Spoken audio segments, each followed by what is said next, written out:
I wasn't supposed to be here. Not in this glass box in the sky polishing floors that cost more than my entire childhood home. But life doesn't ask for permission when it reroutes you. They call me the housekeeper. Just the housekeeper.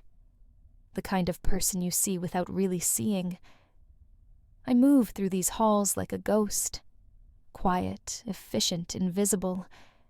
That's how Mr. Callahan prefers it. Every morning I arrive before dawn. Seattle still sleeps under a heavy gray sky as I step into the penthouse. The scent of leather and cedar hits me first. Then the silence. It's always the same sterile, controlled like the man who owns it. Harper Callahan. 42. Tech magnate. A man who built an empire out of code and contracts. I've only ever spoken to him in fragments. Mop the hallway. Polish the counters. Don't touch the office. His words are clipped precise like his tailored suits, but I've heard more of him than he knows, his voice leaking through half-open doors as he shouts into a phone about mergers losses and another $250 million on the line. I listen without meaning to learning the cadence of a man consumed by numbers. I wasn't always cleaning up after other people's lives. 3 years ago, I was a computer science major at a state university, the first in my family to set foot on a campus, eyes wide with dreams bigger than my bank account. I loved the logic of code, the way messy problems untangled with patience and precision. Then Mom got sick. Medical bills piled high. Classes slipped between my fingers like water. I dropped out, picked up 2 jobs, then 3. The dreams faded, replaced by survival. Now I clean floors and wipe down counters in a world I once thought I'd belong to. This morning feels no different. I set down my bag slip-on gloves and begin my routine. The faint hum of machines fills the air. In the corner, Mr. Callahan's office door is ajar. I hesitate. I'm not allowed inside. But from here, I can see the glow of his laptop screen. Lines of code crawl across it, familiar and foreign all at once. I shouldn't look. I shouldn't even pause. But I do, because once this was my world too. I told myself it was just a passing glance, but even then I think some part of me knew. This moment would change everything. The sound of his voice cuts through the silence before I see him. Harper Callahan is pacing in the living room, one hand gripping his phone, the other buried in his pocket. His tone is low but sharp, like a blade sliding over glass. No, that's not acceptable. You tell them if the system isn't stable by Friday, we're looking at a $276 million loss. He pauses, listening. His jaw tightens. I don't care if they're the best team on the West Coast. The best team doesn't let a server meltdown spiral for this long. Fix it, or I'll find someone who can. I dip the mop into the bucket and wring it out slowly. The water is warm against my gloves. I focus on the floor, but his words hang in the air like static. $276 million. To him, it's a deal slipping through his fingers. To me, it's an impossible number, more than my family could earn in 10 lifetimes. I don't want excuses, Darren. I want solutions. The weight of his footsteps carries across the hardwood. He doesn't notice me in the corner, crouched near the kitchen island, scrubbing a stubborn scuff. He never does. We've got 48 hours. That's it. And if this doesn't work... He exhales sharply, dragging a hand down his face. It's not just the deal. It's the whole damn company. The call ends. Silence floods the room again, broken only by the faint hum of the refrigerator. I risk a glance. Harper stands motionless, staring out the floor-to-ceiling windows at the city below. Seattle stretches wide and glittering, but his reflection in the glass looks small, somehow almost fragile. It's the first time I've seen him still. Then his phone buzzes again. He answers immediately. I said no interruptions. His voice drops. Yes, send it to my home terminal. I'll check the logs myself. He strides to the office and disappears inside. The door doesn't close all the way. For a moment I hear only the soft clatter of his keyboard. Then his voice again, quieter now, talking to himself. Damn it. Why can't anyone fix this? I squeeze the mop handle tighter. The code on his screen flashes in my mind like a ghost. It wasn't just messy. It was wrong. I don't mean wrong like a typo. Wrong like a fundamental flaw choking the system from the inside out. I take a slow breath. It's none of my business. But something in me itches restless. Once I used to live for puzzles like this. I told myself to keep scrubbing floors and mind my place. But curiosity doesn't listen to rules. The office door stands half open like an invitation and a warning all at once. From where I'm standing, I can see the glow of his laptop. The screen is alive with streams of code lines running endlessly in black and green. My chest tightens. I should keep moving, pick up the mop bucket, head to the next room, pretend I didn't see anything, but I don't. Instead, I hover in the hallway, heart pounding like I've already done something wrong. The code is chaotic. Nested loops within nested loops, recursive functions that look like they're strangling each other. Even from here, I can tell the logic is off. It's like watching someone try to fix a broken pipe by adding more pipes. I shift my weight and glance toward the door. The penthouse is silent. No sound of Harper's shoes on the hardwood. No voice barking into a phone. He's not here. I take a step closer. The smell of coffee lingers faintly in the air, mixed with cedar and leather. The laptop screen casts a faint glow on the polished desk. Beside it sits a sleek leather notebook, a gold pen resting on top. I freeze at the threshold. This isn't my place. I'm here to clean countertops and vacuum rugs, to stay invisible, to keep my head down and earn enough to pay rent. Buy groceries, send a little home when I can. This isn't my problem. But then, I hear his voice echoing in my mind. 276 million. The whole damn company. And I see the code again, repeating endlessly, trapped in its own design. It would take me 5 minutes, maybe less. 5 minutes to fix something his high-paid engineers couldn't in 2 weeks. 5 minutes to either save a man's empire or ruin my own life. What am I even thinking? If he catches me, he'll think I'm stealing, hacking. I could lose this job. I swallow hard. Then my eyes fall on a small item lying beside the keyboard. A child's toy car. Bright red, scuffed from use. Oliver's. His son. The boy who once asked me if I liked dinosaurs, his eyes wide with curiosity. I remember his laugh echoing through the halls. And I wonder what happens to him if this company collapses. My fingers flex at my side. Don't do it. Walk away. But my feet won't move. I step into the office before my brain can stop me.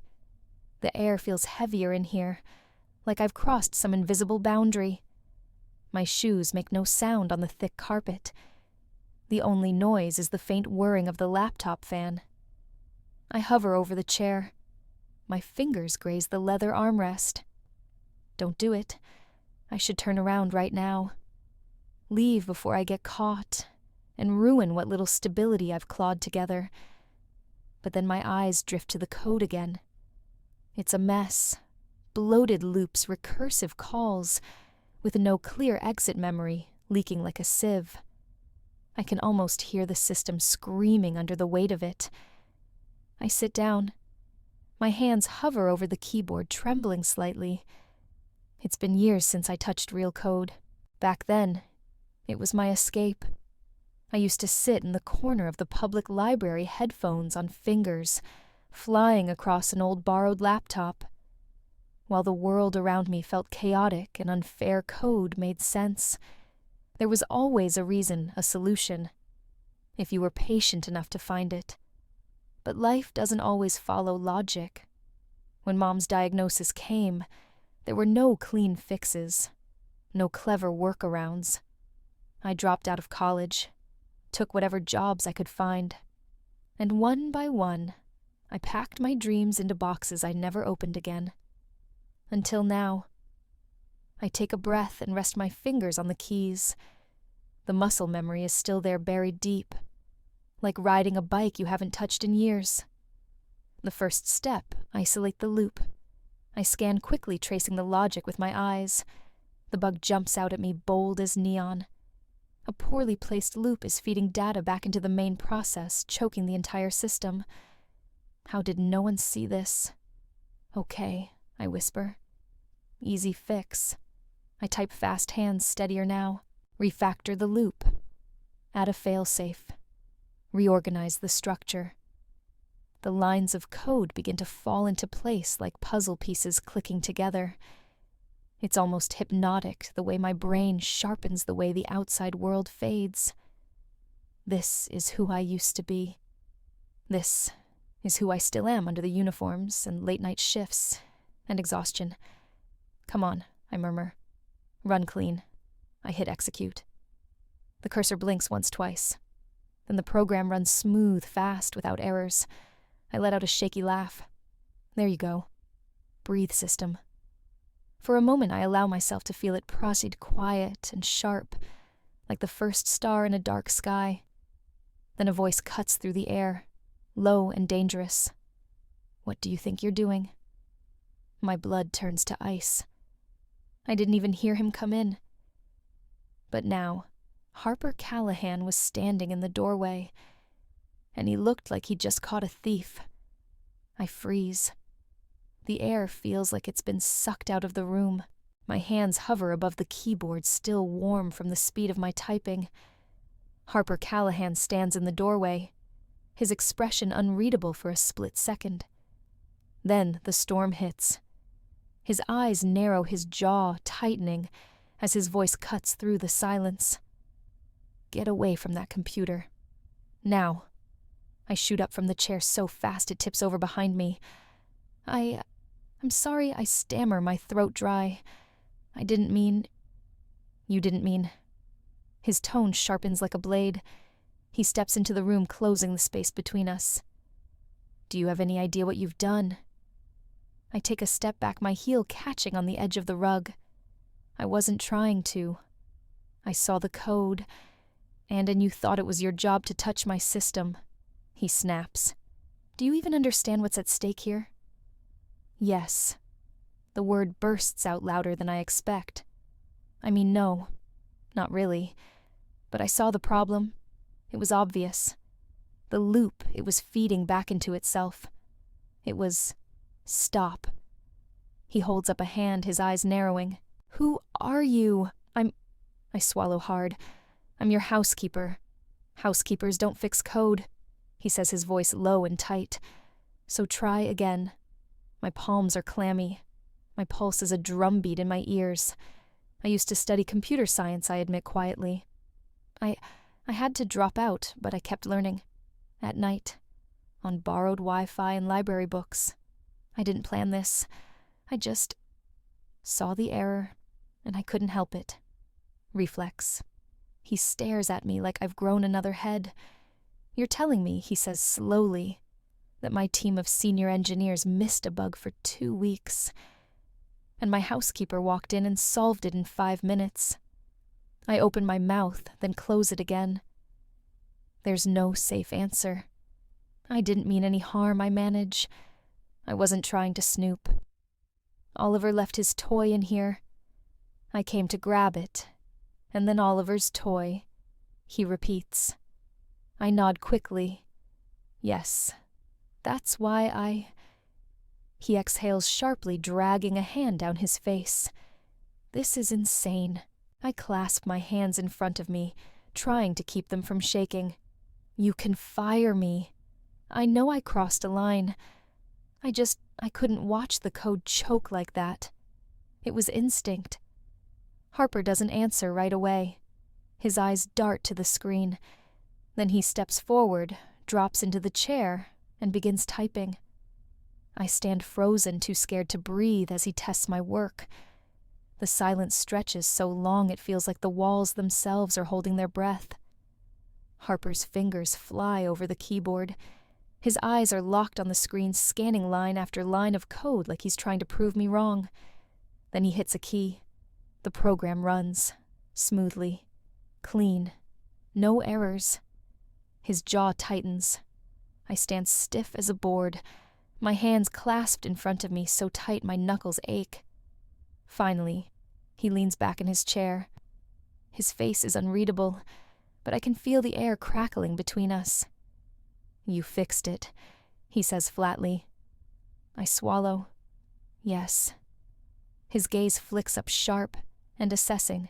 Do you know what you've done? I hesitate. I just saw a way to make it work. That's all. That's all. His voice hardens. You sat down at my machine in my office without permission. Do you understand how reckless that is? I know. I whisper. I'm sorry. I wasn't thinking. No, he says coldly. You weren't. He stands towering over me now. I instinctively take a step back. Tomorrow, he says, his voice low but firm. My office. Downtown.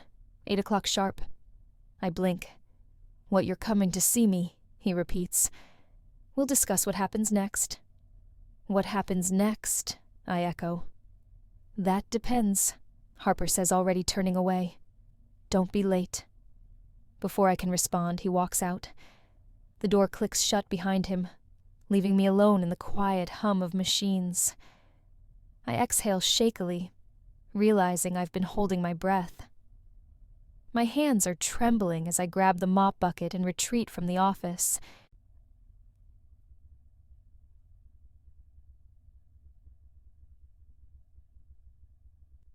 That night, I can't sleep. I lie in my tiny studio apartment, staring at the ceiling while the city outside thrums with distant traffic and muffled sirens. Did I just save my job?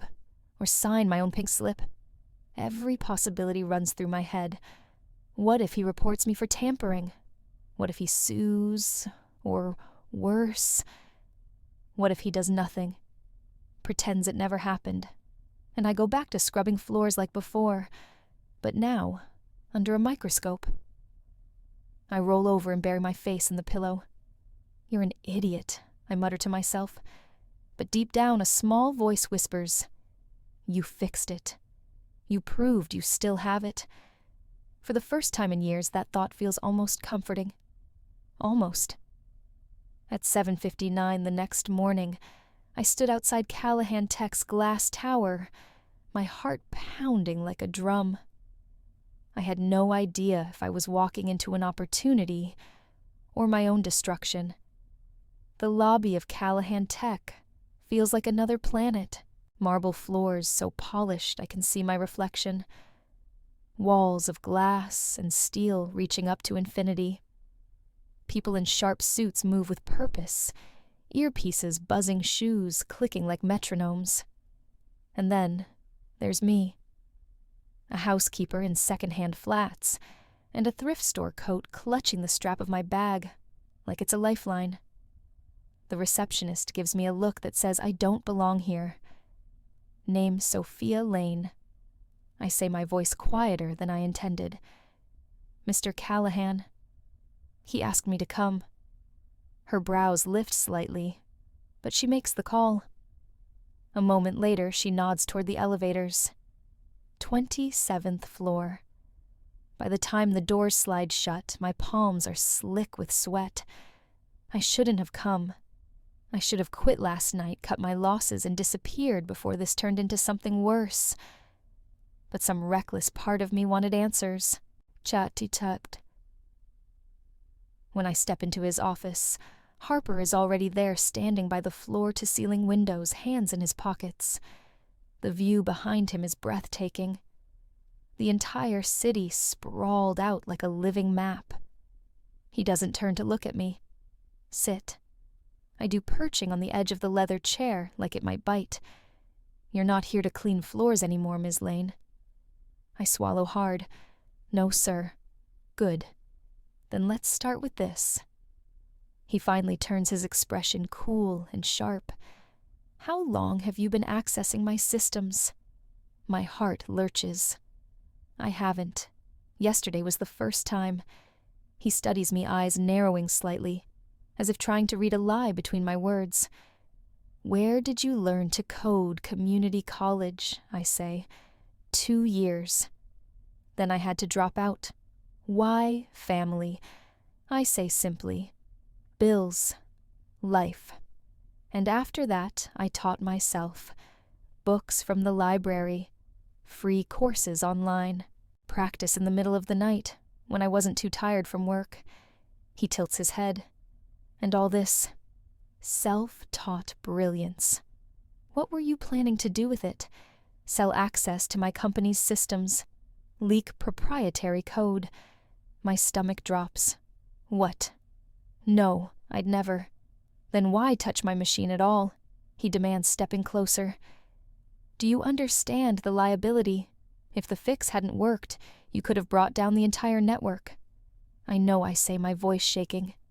I wasn't thinking. I saw the problem and I just acted. It was instinct. Instinct, he repeats almost like a curse. Yes. We lock eyes. His stare is unflinching. Mine is a mix of fear and defiance. For a long moment, Harper doesn't say a word. He just studies me like he's trying to decide if I'm worth his time, or if he should call security and be done with it. Tell me. He says finally, his tone sharp but quieter now. How does a housekeeper end up fixing code my senior engineers couldn't handle start from the beginning? I take a shaky breath. There isn't much to tell. Try me. I glance down at my hands, fingers twisting in my lap. I was in college, I begin softly. Computer science major. It was all I wanted, solving problems, building things that worked, that mattered. I loved it. So what happened? My mom got sick. Cancer. The word still tastes bitter. We didn't have insurance. The bills. They were like quicksand. I tried to balance school and 2 jobs, but it wasn't enough. I dropped out to work full-time. I can almost hear the machines at the diner humming in my memory. The smell of bleach from endless night shifts cleaning offices. The exhaustion that sank into my bones. I thought I'd go back later. But life doesn't wait. Rent groceries keeping the lights on, that became my priority. And yet Harper says his arms crossed you somehow. Taught yourself advanced programming in between shifts with a mop. I meet his eyes surprised at the flicker of disbelief there. I didn't have much else. After work, I'd sit in the corner of the public library. I read every coding book on their shelves. Python Java algorithms, data structures, all of it. And when the library closed, I'd go home and keep practicing on an old second-hand laptop, using free courses forms, anything I could find. He's silent, but something shifts in his expression, almost imperceptible. I press on my voice steadier now. I couldn't afford mentors or certifications, but I had persistence. I studied while the rest of the world slept. Maybe it wasn't a classroom, but it taught me how to think, how to solve problems fast. You make it sound simple. It wasn't. Harper walks to the window, his back to me now. So you're saying you're self-taught. No degree, no credentials, just raw talent. Yes, I say quietly. He turns his head slightly, his voice cool again. And why should I believe you? For all I know, you copied someone else's work. Or worse, you've been inside my systems before. I flinch, because if I wanted to steal from you, I wouldn't have fixed your code. I would have broken it. That hangs in the air between us like smoke. Harper turns back to me, his face unreadable, but his eyes sharper than ever. "All right," he says evenly. "You want me to believe you're not just some housekeeper who got lucky, then prove it." My throat tightens. Prove it? How? He strides to his desk and taps a few keys on his tablet. The screen lights up with lines of code and a folder marked Test. "There's a bug in this script," he says. "It's subtle, buried deep. My engineers haven't caught it yet, but it's there. If you really have the skills you claim, find it and fix it." I hesitate. "When you have 24 hours, Harper says flatly, "and you'll work here under my watch. No outside help, no internet searches, just you and the machine." My stomach twists. "And if I can't, then I'll know yesterday was a fluke," he says, "and you'll walk out of here never setting foot in my company or my home again." His tone is final. A judge handing down a sentence. I glance at the screen at the cascading lines of code that almost seem to taunt me. 24 hours. "Fine," I say softly. "I'll do it."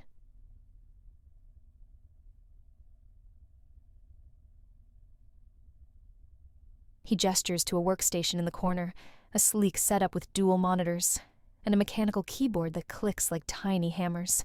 "Start now," he says. As he leaves the room, the door clicks shut behind him. I exhale slowly, my fingers hovering over the keys. The first few minutes are the hardest.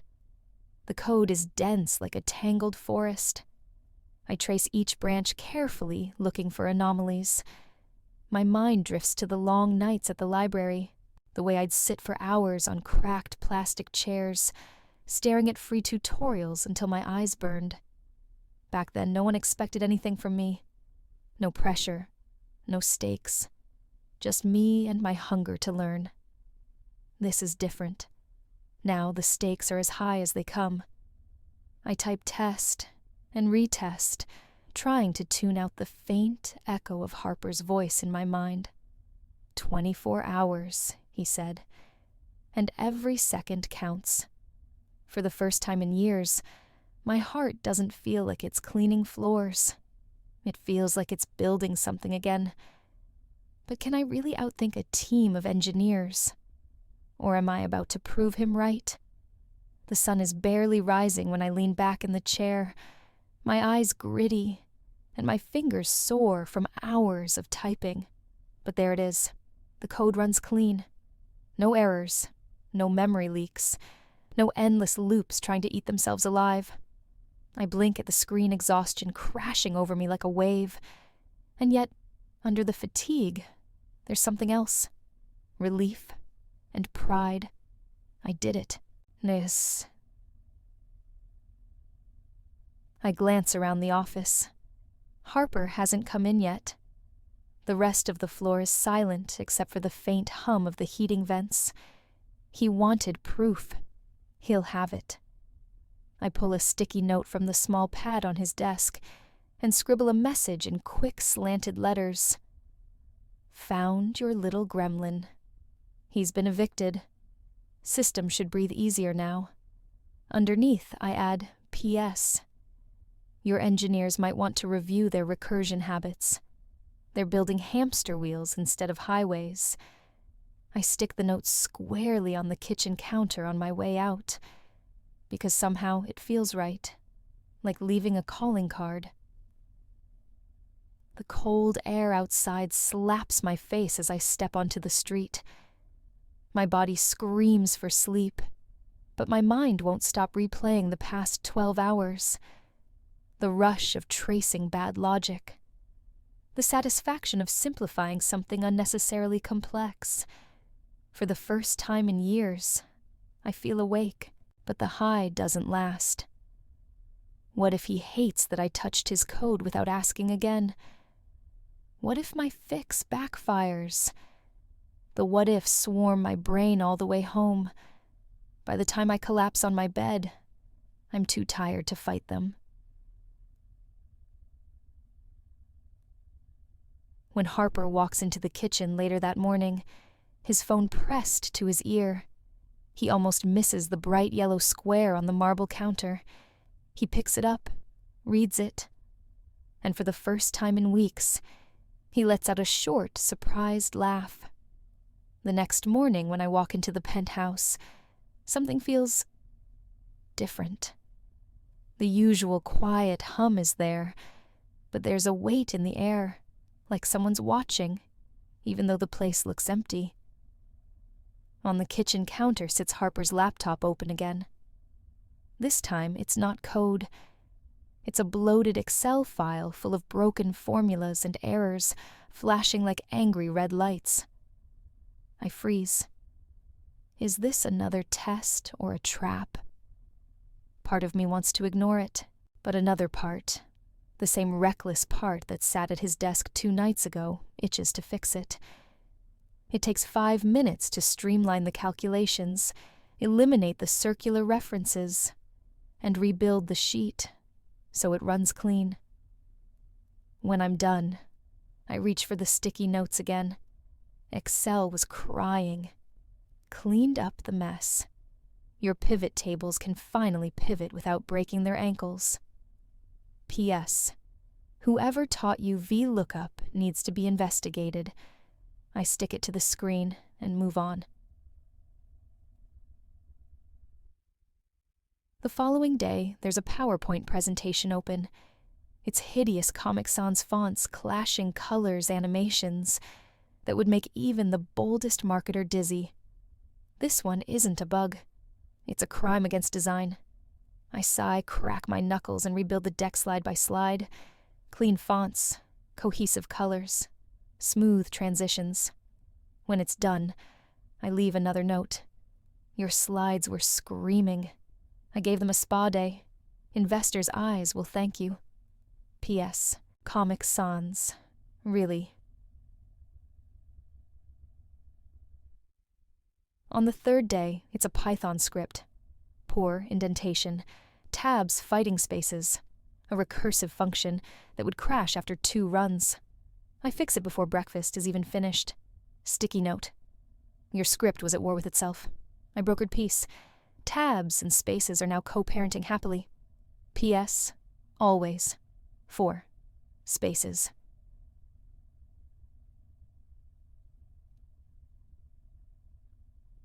By the end of the week, it's become a silent game. I don't ask why Harper keeps leaving these digital messes lying around, and he doesn't mention my notes. But every time I find a new challenge waiting, I can't help the small smile tugging at my lips. It's late afternoon when I pass by the office, carrying a basket of freshly folded towels. The door is ajar again. And for the first time, Harper isn't hunched over his laptop, furiously typing or barking into his phone. He's holding one of my sticky notes. The bright yellow square looks almost silly against the sleek black of his desk. But there he is, Harper Callahan, the man known for his ice-cold demeanor, staring at my sloppy handwriting like it's some kind of puzzle. Then he does something I've never seen before. He laughs. Not a polite chuckle or a smirk. A real laugh. Soft, low, almost surprised, like he doesn't remember what laughing feels like. I freeze in the hallway, gripping the edge of the doorframe to keep from making a sound. I should keep walking, but I don't. Because for once, he doesn't look like the ruthless CEO everyone whispers about. He looks human. His hair is slightly mussed. His tie loosened like he's finally allowed himself to breathe. He reads the note again. Your slides were screaming. I gave them a spa day. Investors' eyes will thank you. P.S. Comic Sans. Really. Another quiet laugh escapes him, and for reasons I can't explain, my chest tightens. He glances toward the doorway suddenly, and I snap back to life, stepping away just in time. The last thing I want is for him to catch me watching him. Back in the kitchen, I press my hands to the cool marble counter, trying to steady my heart. Why does it matter that he laughed? Why does it matter that for a split second, Harper Callahan didn't look like my employer, but like a man who might have been lonely for a very long time? I shake the thought away. This isn't my world. I'm just the housekeeper who fixes code on the side. That's all. I'm wiping down the kitchen counters when I hear his voice behind me. Sophia. I nearly dropped the cloth. Harper Callahan doesn't usually say my name. He barks instructions, leaves curt notes, or speaks in clipped one-liners. But now, there's a softness to his tone that puts me even more on edge. Yes, Mr. Callahan. I turn, forcing my hands to stay still. He's leaning casually against the doorway, sleeves rolled up, tie loosened. For once, he doesn't look like the man on Forbes covers. He looks tired. And something else I can't quite place. I was thinking he begins his eyes, flicking to the marble counter, where one of my sticky notes still clings like a stubborn weed. Maybe we should talk. Talk. I echo, wary. Over dinner. The words hang in the air like a suspended question. I blink. Dinner. Yes, he says. Tonight. 7 o'clock. Why I blurt out before I can stop myself. That makes his mouth twitch, almost a smile. Because I want to understand how my housekeeper became my unofficial CTO overnight. I should say no. Every part of me screams that this is crossing a line. But then I remember the way he laughed yesterday holding my silly sticky note, like it was a secret, only he understood. And against my better judgment, I nod. Okay. I spend the next hour in a fog, what do you wear to a dinner that isn't a date, but also isn't entirely professional? By 6:30, I settle on a simple navy blouse and dark jeans. Nothing fancy. Nothing that could be mistaken for trying too hard.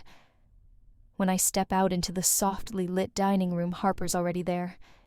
2 places are set at the long table, candles flickering between them. You clean up well, he says lightly. I glance down at myself. So do you. And it's true.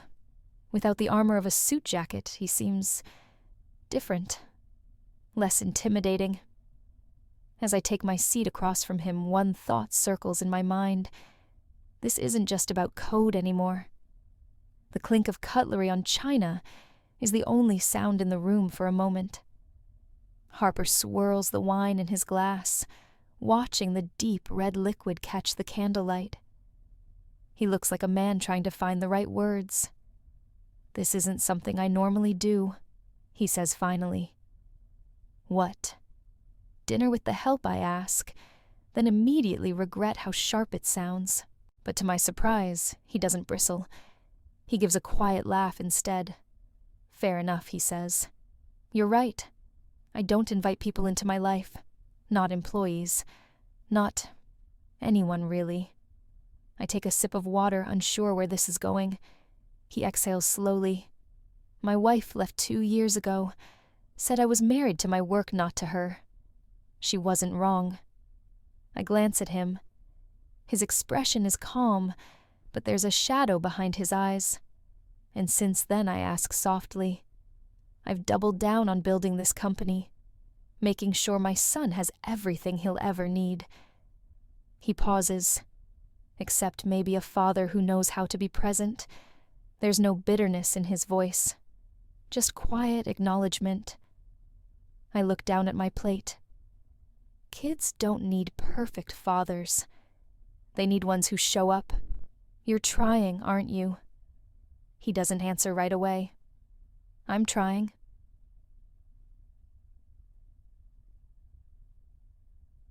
We sit in silence for a moment. It's not uncomfortable, more like the kind that happens when 2 people are thinking too hard. You know, I say gently, your world measures people by their diplomas, titles, and bank accounts. But none of that says anything about character. or heart. He studies me across the table. And you, how do you measure worth? By what someone does when no one's watching, I reply. By how they treat people they don't have to impress. By whether they use their power to build or destroy. Harper leans back his gaze, never leaving mine. You're not what I expected.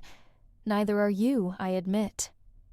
Underneath the tailored suits and barked orders, there's a real person in there. He smirks faintly. Don't tell anyone. It'll ruin my reputation. For the first time, I laugh.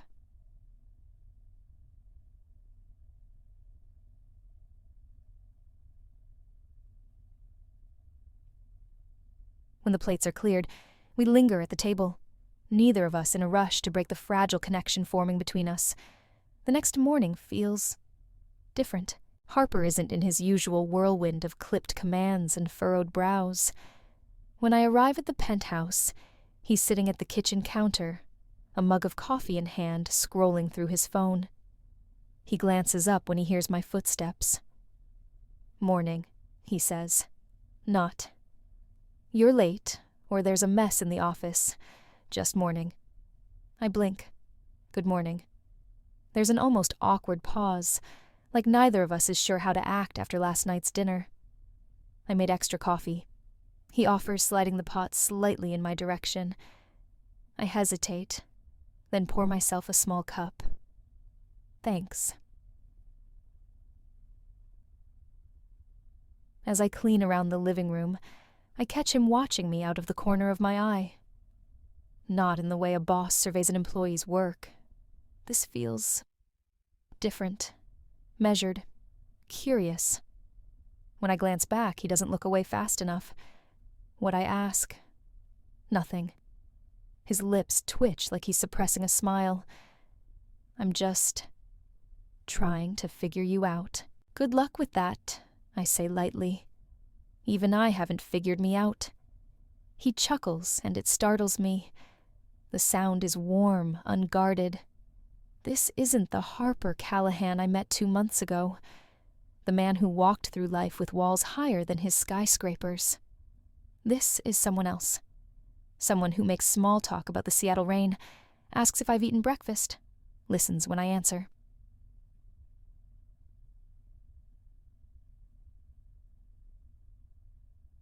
Later, as I organize Oliver's toys in the den, Harper leans in the doorway.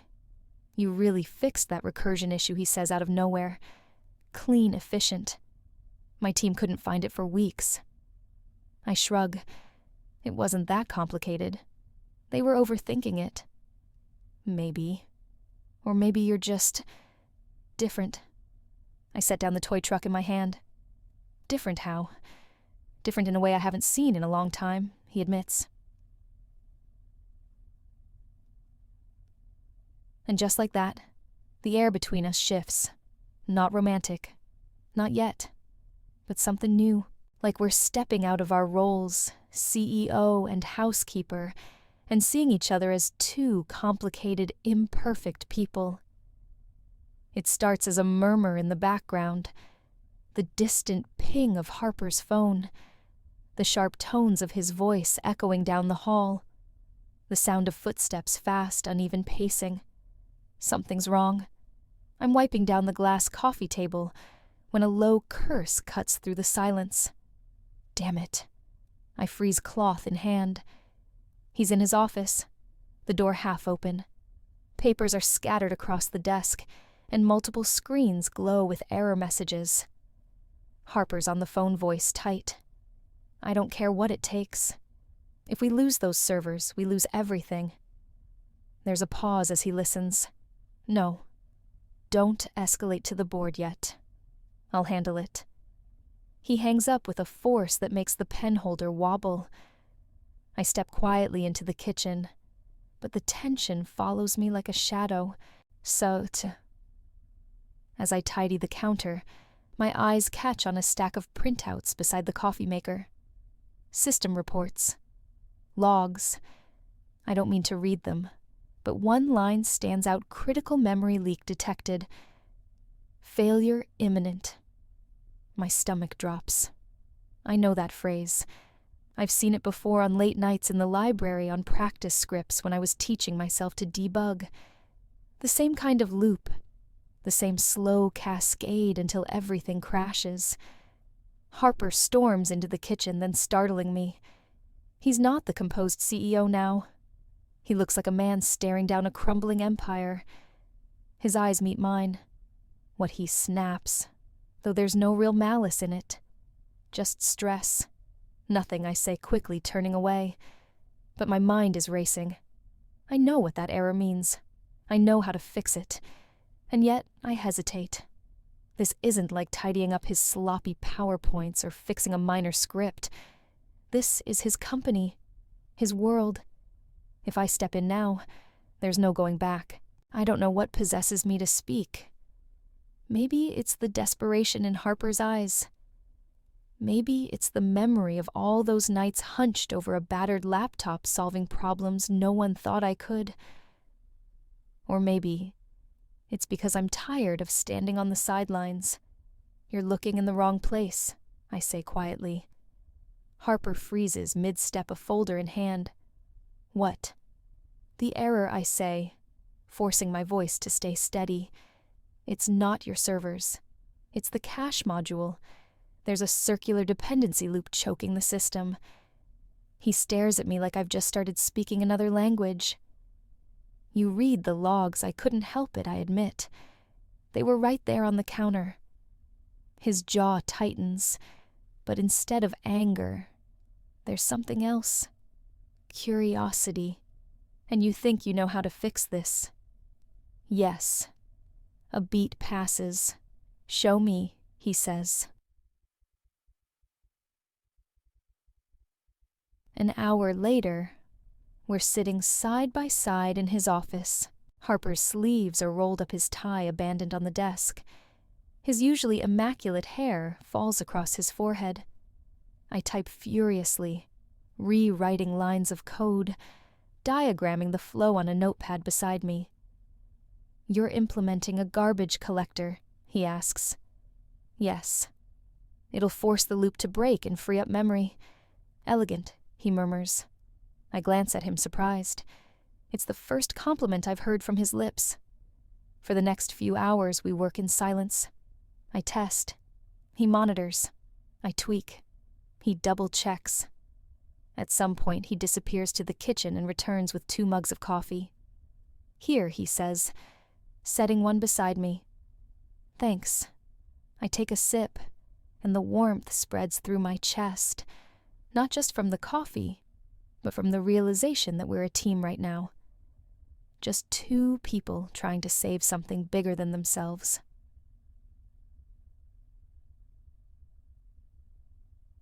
By 4 a.m., the screens stop flashing red.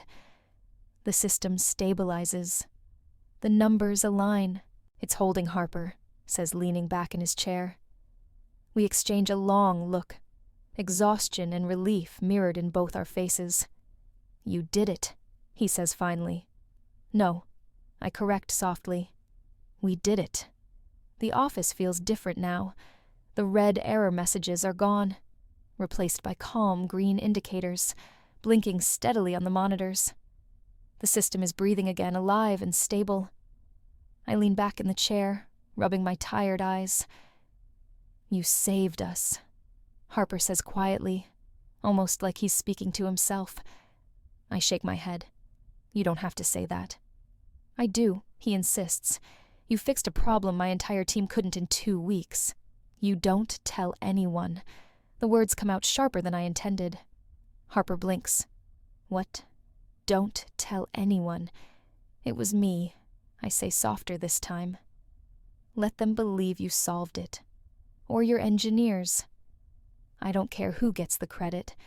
Just not me. Why?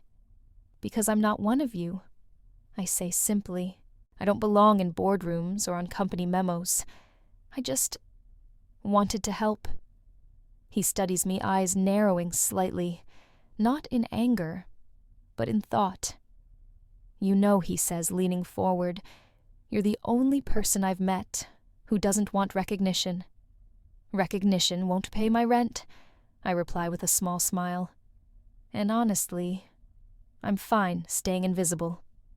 You shouldn't be, he murmurs. I glance away, unsure how to respond to that. As we shut down the monitors and gather our things, there's a shift in the air between us.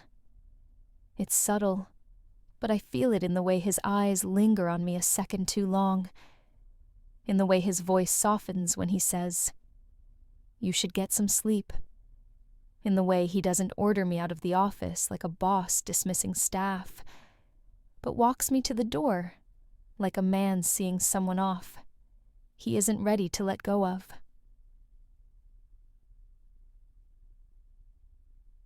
"Thank you, Sophia," he says, hand resting lightly on the doorframe, "for what I ask, for saving my company, for saving me from myself." There's something raw in his voice that makes me look up, and for the first time, I wonder if Harper Callahan is lonelier than he lets the world see.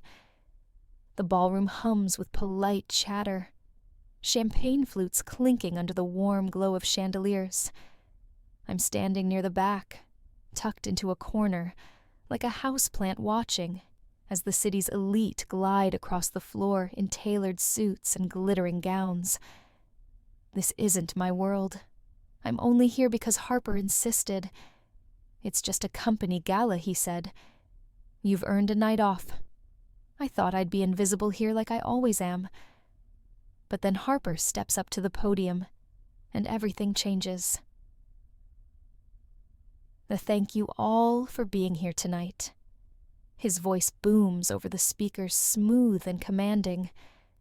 "As you know, these last few weeks have tested this company in ways we couldn't have imagined." The room goes still, but in the middle of that chaos, someone stepped forward.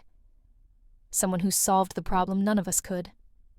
Someone who, without fanfare or expectation, saved this company from losing everything. My stomach twists. No, he wouldn't. Would he? Harper's eyes scan the crowd, and for a terrifying second, they land on me.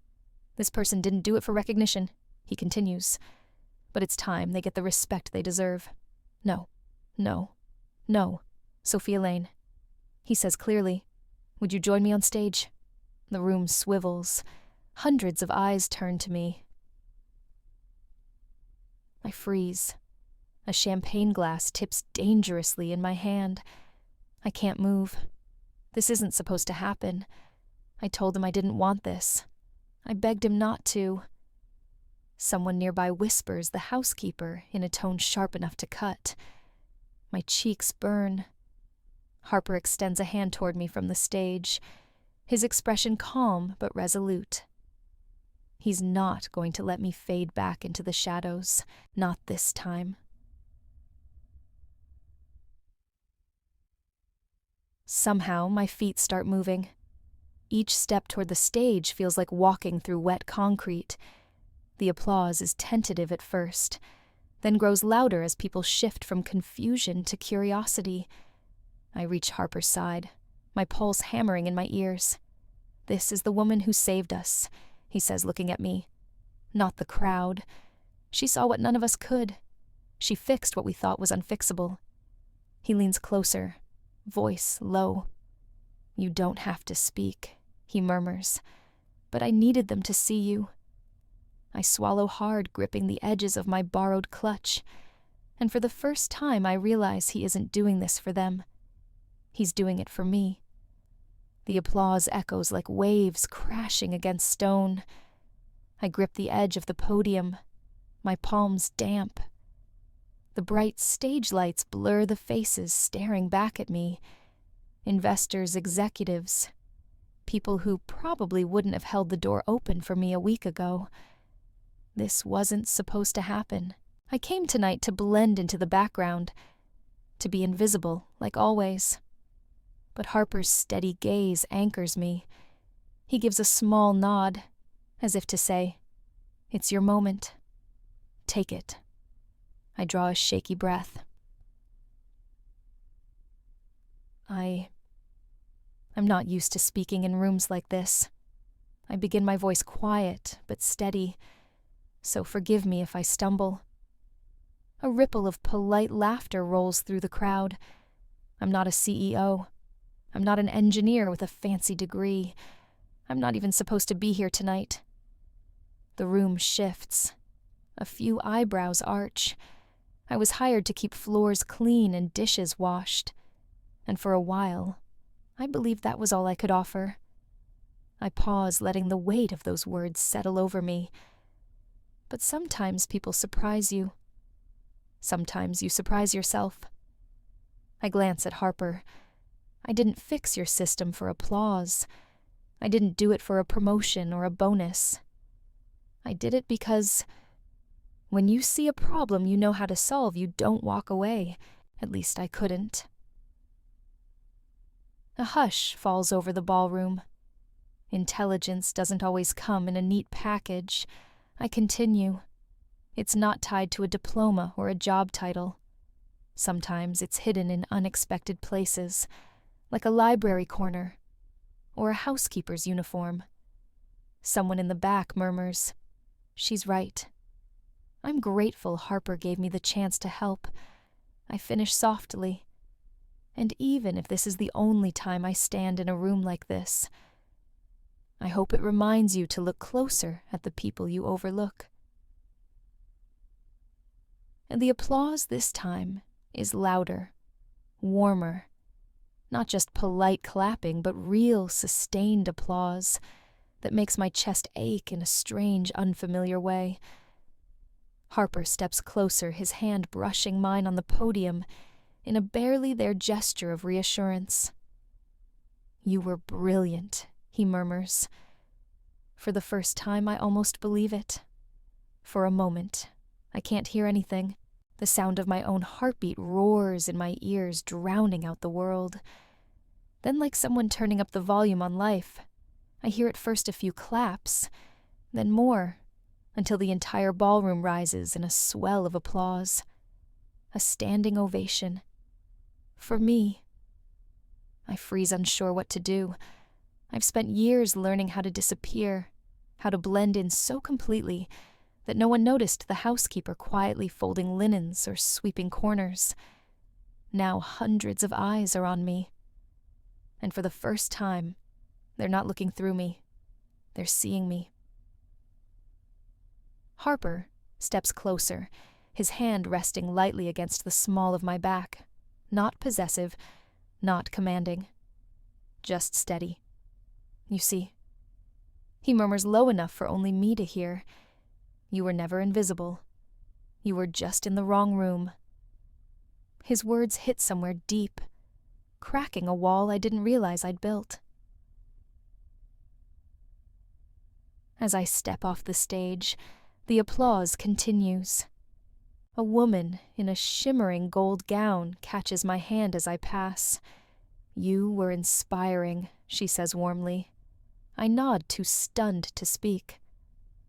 At the edge of the room, I spot the head engineer from Harper's team, the man who once dismissed me as just the cleaning staff. He's clapping, his expression unreadable. When I finally reach the quiet of the hallway, I press my back to the wall and exhale shakily. I don't know what scares me more, being invisible all my life, or the thought that I might not be anymore.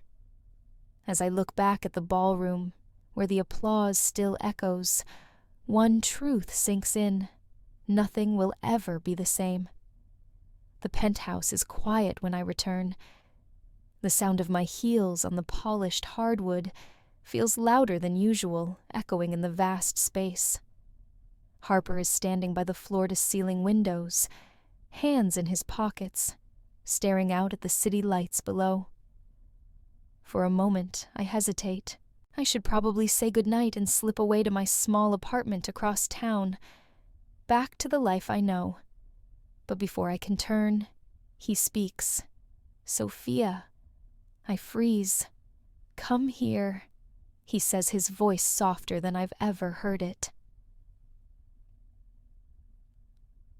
I walk over slowly, stopping a few feet behind him. I've been thinking, he begins. You saved this company. You saved me from making the biggest mistake of my life. I shake my head. You give me too much credit. No, he says firmly, turning to face me. You deserve more credit than you'll ever admit. He takes a deep breath as if steadying himself. I want you to join us officially, he says, as a senior consultant. Name your salary, your hours, your terms. We'll make it work. My stomach twists. This is what most people would dream of, a ticket out of cleaning houses, a chance to prove I belong in the world of glass towers and billion-dollar deals. But I don't hesitate. I can't, I say quietly. Harper blinks. You can't. I don't want that life, I explain. I've spent too long fighting for balance. Nights at the library, mornings scrubbing floors. I'm proud of what I've learned, but I don't want to trade one kind of exhaustion for another. He studies me, his expression unreadable. So you're turning down everything, he asks finally. Not everything, I say gently. Just the title, the corner office, the endless meetings.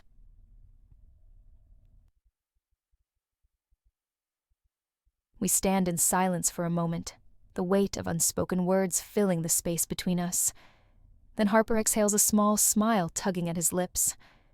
You're not like anyone I've ever met, he murmurs. Good, I say. You shouldn't want more people like me. One's enough. He chuckles, shaking his head. And for the first time I see it clearly. This man isn't disappointed. He's relieved.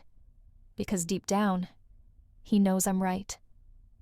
When I step into the kitchen the next morning, I stop in my tracks. There's a pizza box sitting in the center of the counter. Not the sleek takeout cartons Harper's assistants usually bring in. This is the cardboard kind, from a hole-in-the-wall pizzeria.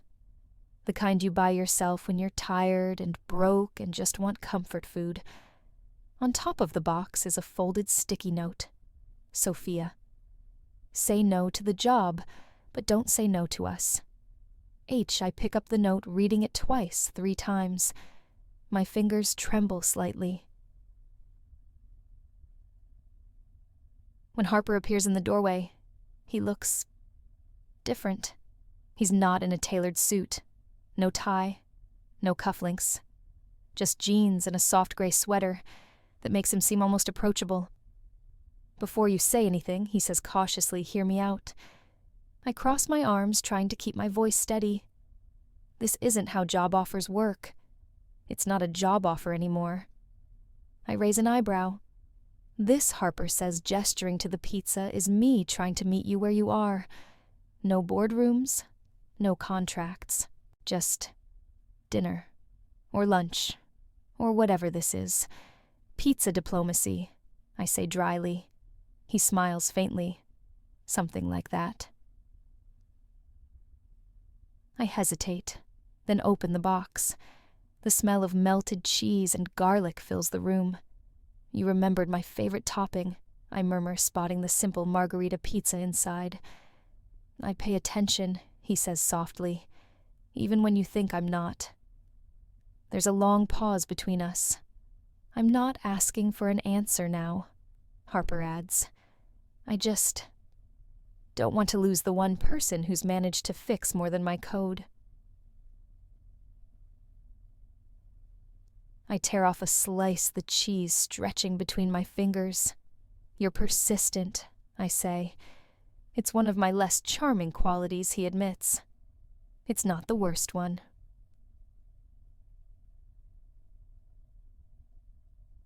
For the first time in weeks, I laugh. And for the first time in years, Harper laughs too. It's quiet and unpolished, like he's forgotten how. But it feels real. We finish the pizza in silence, both of us leaning against the counter like old friends, too comfortable to fill the air with needless words. When I glance up, Harper's watching me, Not in the assessing way he used to. Not as a CEO dissecting problems or weighing decisions. This is different. His gaze is steady, almost gentle, like he's trying to memorize every detail. I used to think people were either useful or invisible, he says quietly. That's how I built my world. Kept it clean. Controlled. I don't reply. I'm not sure I need to. But then you walked in. He continues, voice low. And without even trying, you shattered all of that. For a long moment, I let his words settle. I think about how I've spent years fading into the background, convinced my worth was tied to the size of my paycheck or the label on my clothes. But here, eating cold pizza in a penthouse kitchen, I don't feel invisible. I feel seen. Not as the housekeeper, not as the accidental coder, as me. I don't want to change you, Sophia Harper says, breaking the silence. I don't want you to fit into my world. I want to build something that fits us both. For a moment I almost laugh. The great Harper Callahan man of glass towers and billion-dollar deals, offering to meet me on my ground. You're a stubborn man, I say softly. And you're impossible, he counters, a small smile, tugging at his lips. Maybe that's why this works, I whisper. When he steps closer, I don't move away. His hand brushes mine, not grabbing, not forcing, just a quiet question. And this time, I don't hesitate. I let my fingers curl into his.